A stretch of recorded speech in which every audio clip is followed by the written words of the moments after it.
Olá, meus amigos, tudo bem? Meu nome é Fábio Blanc e esta é mais uma reflexão em filosofia integral.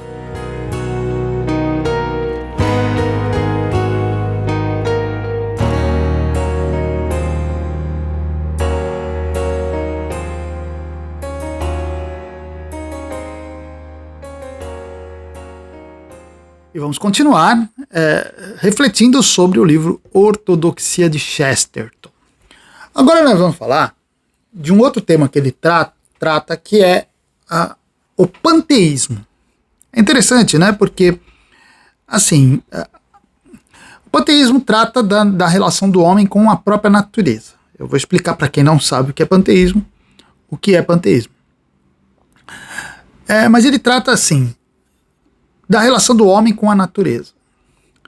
E nós aprendemos que, pelo menos aqueles que têm uma influência da religião cristã, dos ensinamentos cristãos, aprende que a natureza, o mundo, né?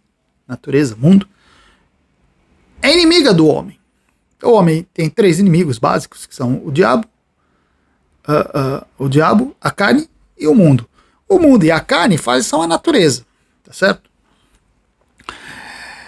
E é ensinado para o cristão que o homem não deve se conformar à natureza, ou seja, não deve tomar a forma do mundo, tomar a forma desse mundo, tá? Então, assim, em princípio, o cristianismo diz, tome cuidado com a natureza, com as coisas deste mundo, tá certo? Inclusive, se você for ver, logo que começaram as primeiras comunidades cristãs pós a primeira geração de apóstolos, ainda com a primeira geração de apóstolos, mas principalmente depois da primeira geração de apóstolos, se você pegar muitas dessas comunidades já tinham atitudes assim que mostravam claramente uma tentativa de negação das coisas naturais. Era proibido beber tal coisa, era proibido comer, era proibido algumas ter relações, até relações sexuais, todas essas coisas entraram assim muito nas primeiras comunidades cristãs. Quando você lê a história eclesiástica de Eusébio de Cesareia, você vai ver muito disso ali. E, veja bem,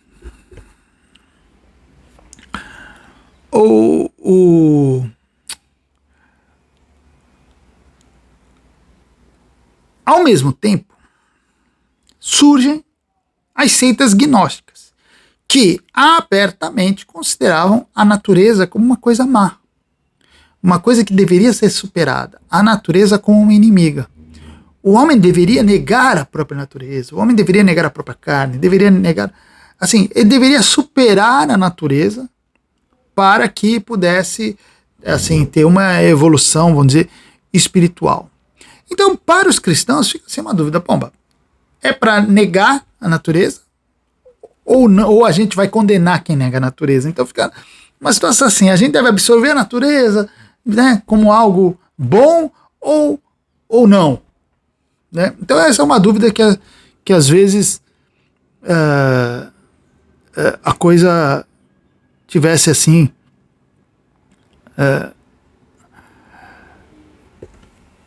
essa peculiaridade, né? Qual é o ponto certo nessa nossa relação com a natureza? Isso parece um tema que não tem muito a ver com a nossa realidade, mas tem muito a ver. Muito a ver. Se vocês observarem as retóricas que rolam por aí, de questões ambientalistas, de como se deve tratar, o homem deve tratar a natureza, e o quanto o homem deve se anular em favor da natureza, a gente vai perceber que esse é um tema bastante assim, bastante complicado e bastante atual, né? Bastante atual. Quantas vezes a gente ouve as pessoas falando, né? Hoje em dia é muito comum falar isso. Os homens são os culpados pelos problemas da natureza, é melhor que não houvesse... Eu já ouvi isso, é melhor que nem houvesse homem no mundo, homem em geral, né? Humanidade, porque é o mal da natureza. E quantas histórias a gente ouve, filmes, né, que tentam retratar o homem em harmonia com a natureza. Isso é atual e ao mesmo tempo é uma discussão já antiga. Por exemplo, se você pegar os românticos e os iluministas modernos, muitos deles diagnosticaram que a nossa natureza, que a natureza em geral, é boa, é pura, é imaculada. Então, esses iluministas e esses românticos, eles se tornaram, assim, otimistas em relação à natureza. E por serem otimistas, eles buscaram se harmonizar com a natureza. Buscaram viver uma vida com a natureza, assim, como de igual para igual, de amigos, de irmãos. Tá certo? Interessante isso, né? A gente vai ver filmes, você lembra aquele filme Avatar, né? Avatar é uma ode a essa harmonia com a natureza. E muitos outros filmes, tanto infantis como adultos mesmo, promovem isso, né? Essa busca pela harmonia com a natureza. Ótimo. Mas a gente tem que entender, não é algo assim condenável você tentar viver em harmonia com a natureza, não é. Mas a gente tem que entender as raízes disso e as implicações disso, né? As raízes disso vêm já muitas vezes de um pensamento de que a natureza é algo imaculado, é algo puro, algo bom, maravilhoso. E as implicações disso é que pode acontecer como aconteceu, já não de hoje, mas de sempre. Desde tempos antes da modernidade até, chegou-se a idolatrar a natureza. A ponto de se igualar a natureza a Deus, ou difundir Deus na natureza, transformar a própria natureza em algo divino, ou Deus na própria natureza, colocar tudo no mesmo nível. E a partir do momento que você coloca tudo no mesmo nível, parece bonito, parece gostoso, mas você acaba com uma coisa que é essencial dentro da perspectiva cristã, que é a noção de transcendência. A partir do momento que Deus está dentro da natureza, ou Deus é a própria natureza, acabou a transcendência. Então, a natureza aí começa a ser valorizada como Deus. Isso é panteísmo. Panteísmo é a ideia de que tudo a natureza é tudo, inclusive absorvendo, né? Abrangendo o próprio Deus. O próprio Deus está na natureza, o próprio Deus é a natureza, como se fosse uma coisa só. Você vai pegar autores, você vai ter autores medievais que assim passaram muito perto dessa ideia, como o mestre Eckhart, e você vai pegar modernos que são mais claros quanto a isso, como é o caso de Spinoza, por exemplo. Então você vai ver assim essa ideia de que a natureza, Deus, tudo está fundido como se fosse uma coisa só. E a consequência disso é muito clara. A partir do momento que Deus é a natureza é Deus, tudo, quem passa a ser desvalorizado nessa história toda é o próprio homem. Porque a partir do momento que a natureza é divinizada, o homem diante dela é diminuído. E o homem passa a ser, no máximo, apenas mais um pedacinho dessa natureza divinizada. E um pedacinho que, se ele começa a agir de maneira a atrapalhar a natureza, né, segundo algumas perspectivas, o homem passa a ser o cancro, o homem passa a ser o mal, o homem passa a ser o antidivino. O homem passa a ser quase como o demônio, porque ele está lutando contra a divindade da natureza. Então veja, olha o perigo desse panteísmo e dessa exaltação da natureza. Porque se a natureza é divinizada, o homem ou ele se submete à natureza, ele se harmoniza com ela e a obedece, afinal ela é divina, ou então ele passa a ser um inimigo da natureza, passa a ser um inimigo divino, inimigo de Deus, né? Isso que é o problema. Isso que é o problema. Bom, então, diante de todos esses problemas, Chesterton vai refletir sobre essa questão e ele não vai dizer que, então nós temos, não é essa a solução, vamos desprezar o mundo, vamos fazer como os gnósticos, né? Vamos desprezar tudo e pronto. Vamos só se preocupar com as coisas transcendentes. Não, aí é que tá. Por isso que Chesterton é muito Eu gosto muito de Chesterton por ele sempre buscar um equilíbrio, mas não um equilíbrio bocó, mas um equilíbrio inteligente, de entender as coisas em seu devido lugar. E uma coisa que Chesterton tem pavor, que ele odeia, é aquelas pessoas que negam a existência. Eu já falei isso nas outras reflexões. Repito isso o tempo todo de Chesterton. O tempo todo ele vai colocar bem claro que ele não gosta, que ele tem, assim, ojeriza aqueles que negam o fora para apenas se preocupar com o interior. Na reflexão passada eu falei sobre suicídio, que faz exatamente isso, né? O suicida, ele despreza fora para dar valor apenas o interior. E o Chesterton vai falar o seguinte, por exemplo, ele tem uma coisa com o Marco Aurélio, né? O imperador Marco Aurélio, o filósofo Marco Aurélio. Por quê? Porque o Marco Aurélio ele tem aquela exaltação da luz interior, né? Da busca da luz interior e tal, e um desprezo estoico em relação ao mundo. E ele vai falar, caramba, isso é horrível, porque, sabe, a pessoa que ela não vai fazer nada, porque ela só está preocupada para dentro dela. A existência para ela é totalmente desprezada. E se tem uma coisa que incomoda o Chesterton é isso. Chesterton tem essa coisa alegre, até lúdica, sabe? E até inocente, parece inocente, né? Chesterton não tem nada de inocente, mas eu já escrevi um texto sobre isso, sobre essa inocência em Chesterton, essa facilidade que ele tem de ver a beleza,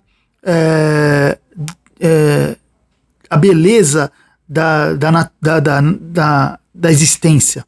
Chesterton tem essa característica que eu acho muito legal, assim, um cara tão inteligente e ele consegue facilmente encontrar a beleza, mesmo naquelas situações que parece que não há beleza alguma.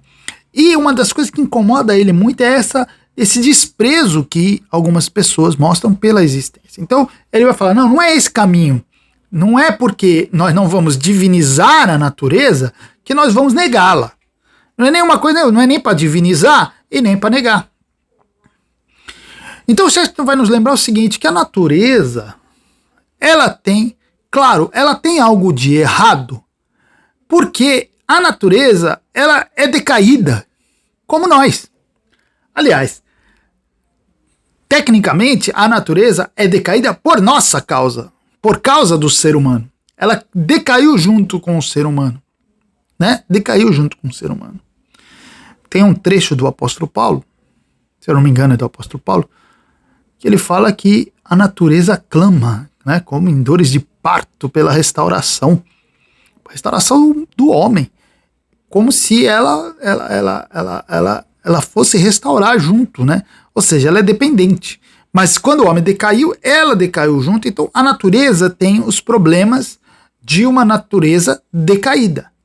Ainda assim, ela continua sendo um presente. Ela continua sendo algo que Deus criou. Porque nós somos decaídos e nem por isso nós nos desprezamos. Nós temos os nossos pecados, nossos erros, e nem por isso nós nos desprezamos. Por quê? Porque nós somos criaturas de Deus. A natureza é a mesma coisa. Ela é decaída, ela tem os problemas da queda. Mas ao mesmo tempo, ela é um presente de Deus. Então, ela é uma dádiva. Sendo uma dádiva, claro, não significa que nós deveríamos ser otimistas com a natureza. A natureza é maravilhosa, o bom selvagem, ela é pura, temos que voltar a um estado de natureza bruta. Não, o estado de natureza bruta é decaído do mesmo jeito. Tá certo? O estado de natureza bruta não é melhor do que o estado de natureza qualquer. Porque é um estado de natureza com os mesmos problemas da existência existenciais de sempre. Mas ainda assim, apesar de todos os problemas, nós devemos ser gratos. Nós não devemos ser otimistas em relação à natureza, mas devemos ser gratos por ela. Saber que, isso é muito importante, que apesar da natureza militar contra o espírito, porque milita, gente, caramba, nós sabemos claramente por experiência que se você quer viver uma vida espiritual, uma vida elevada, uma vida de inteligência, uma vida de reflexões superiores e mística, o seu primeiro inimigo é a sua natureza. E o segundo inimigo é a natureza em volta. Então, claro que a natureza, ela atua contra, ela milita contra o espírito. Mas como é que a gente tem que entender essa militância? Não como inimigo, mas é como um doente. A natureza é doente. Por ela ser doente por causa da queda, ela milita contra o espírito. Ela acaba atuando contra, atrapalhando a nossa vida espiritual. Mas não é por causa disso que nós vamos negá-la. Não é por causa disso que nós vamos tomar a atitude dos gnósticos e falar a natureza é má, não quero saber da natureza, só quero saber do espírito. Não é assim. O cristianismo não ensina isso. E é isso que o Chesterton quer ressaltar. Ele vai falar, não, a natureza é doente, tá bom, mas nós devemos desfrutá-la com desconfiança, com cuidado, sabendo, mas devemos desfrutá-la. Não devemos adorá-la, jamais. Não devemos negá-la, jamais. Mas devemos desfrutá-la. Desfrutá-la em que sentido? Desfrutá-la assim, a natureza ela está aí a serviço do homem. E quando se fala a serviço do homem, as pessoas são muito radicais, né? Quando fala assim, a natureza está a serviço do homem, então vamos destruir. Não, exatamente. Da mesma maneira que você não faz isso com alguém, com uma pessoa que está a seu serviço, não é porque a pessoa está a seu serviço que você vai bater na pessoa, maltratar, machucar. A mesma coisa a natureza. A natureza, ela está a serviço do homem, ela está para o homem, certo? O homem deve usá-la, usufruí-la. Isso não significa que ele deve agredi-la. É um equilíbrio que ele deve buscar, né? De usufruir da natureza sem precisar agredi-la de maneira gratuita. É por isso que o panteísmo é um equívoco. E aí o Chesterton fecha a conta do negócio. O panteísmo está errado por isso. Por isso. Por ele ser um equívoco. Porque ele inverte a ordem das coisas. O homem que foi feito para desfrutar a natureza, para usar a natureza, para ter a natureza seu serviço, acaba colocando a natureza como algo a ser adorado, e aí é que está errado. Então o Chesterton vai dizer uma coisa muito legal, ele vai falar assim, é possível estar em paz com o universo e em guerra com o mundo. Como assim? E aí é questão de concepção, né? Concepção. Porque quando estar em paz com o universo e em guerra com o mundo, a gente poderia falar, é possível estar em paz com a natureza e em guerra com a natureza. Em paz com a natureza é saber que se eu usar a minha inteligência, a minha força a força do espírito, eu posso fazer com que a natureza trabalhe para mim de maneira gostosa, de maneira harmoniosa, de maneira tranquila. Agora, quando eu uso mal o meu espírito, ou quando eu não uso o meu espírito, quando eu deixo a natureza, aí ela se torna selvagem e pode me atacar. E pode fazer mal a mim. Então, o segredo da vida humana e da vida daquele que quer viver uma vida assim, de acordo com os propósitos divinos, é saber atuar dentro dessa natureza decaída. Dentro dessa natureza decaída. Natureza, quando eu falo, é natureza externa, natureza interna, toda a natureza. É saber trabalhar com isso, é usar, e aí que entra a força do espírito, que é a força da nossa razão. A força do espírito, ela é capaz de fazer com que todas as coisas concorram de maneira saudável, de maneira correta, tá certo? É você usar a sua inteligência, sua razão, seu espírito, para fazer com que todas as coisas, apesar de decaídas, de alguma maneira concorram ao seu favor. Ou, no mínimo, não deixar que essa natureza decaída atrapalhe demais o nosso crescimento espiritual. Nós devemos domar a natureza, guiar a natureza e não sermos guiados por ela. Deus nos fez senhores da natureza, não servos da natureza, nem inimigos da natureza. E é muito importante nós repetirmos isso aqui. Por quê? Para que não se caia naquela historinha de que os homens estão atrapalhando a natureza, os homens estão destruindo. Não, pode ser que alguns homens estejam fazendo algumas coisas ruins, mas, veja bem, um certo ambientalismo, vou botar bem entre aspas aqui, seria aceitável se as demandas fossem em favor dos próprios os seres humanos. Olha, vocês precisam tomar mais cuidado com as ações ambientais que vocês tomam, porque vocês estão matando os próprios homens. Teria algum sentido, porque aquele que está sendo defendido é aquilo que é mais importante, que é o ser humano. Agora, a partir do momento que você começa a julgar e a condenar os homens porque eles estão usando a natureza, ou para simplesmente defender a natureza nela mesma, aí começa o problema. E boa parte de todo o movimento ambientalista é assim. É um culto da natureza. Na retórica deles era melhor que todos os homens sumissem e ficasse só a natureza. Quantas vezes eu não ouvi isso? Quantas vezes eu não ouvi isso? Né? Eles querem praticamente fazer com que o homem, se não suma fisicamente, retorne a um estado bestial, ou seja, seja absorvido na natureza, abdicando praticamente da sua força da razão.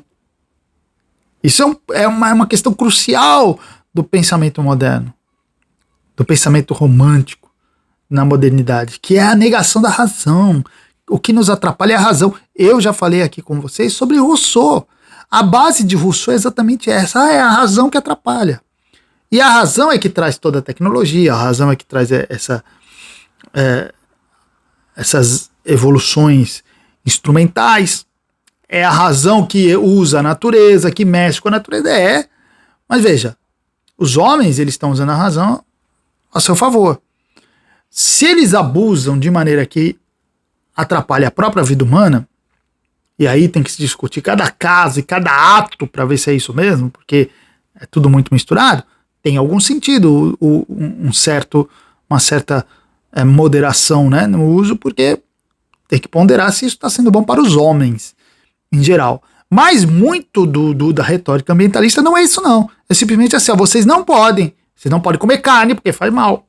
Ah, mas é por causa da camada de ozônio. Tá bom. Me engana que eu gosto. Tá? Me engana que eu gosto. Você tem você não pode matar animal, você não pode fazer nada. Aí você vai comer o quê? Agora é engraçado esse negócio de matar animal, né? Tu vê como às vezes a defesa dos animais. É só dos animais que eles acham que devem ser defendidos. Por exemplo, você não pode matar animal, você não pode comer animal, mas pode comer inseto. Inseto não é animal? Mas eu tenho uma aula no meu curso de filosofia que eu falo sobre isso, sobre o homem ser a medida das coisas, né? É engraçado porque ele mede a importância até dos animais de acordo com ele. Ele é a medida. Então os animais que estão mais próximos dele, que têm o tamanho mais parecido com o dele ou maior que ele, são considerados mais importantes. Agora os animais menores ou quase imperceptíveis, ele não dá muita importância, isso aí você pode comer, pode matar, não tem problema. Então ele acaba sendo a medida, porque teoricamente qual é a diferença entre um animalzinho microscópico e uma baleia? Nenhuma, né? São animais do mesmo jeito, são seres do mesmo jeito, mas, né? Até nisso eles não percebem o quanto eles estão usando o homem como medida. No fundo, gente, a ideia é essa. O homem é a medida, sim, porque o homem foi feito por Deus. E o homem foi feito neste mundo, como o senhor deste mundo, como aquele que, né, tem o dever de administrar e domar e usar o mundo, usufruir do mundo, com consciência, sim, mas sempre tendo como consideração o próprio homem. Ele é aquele que deve ser defendido e preservado em primeiro lugar.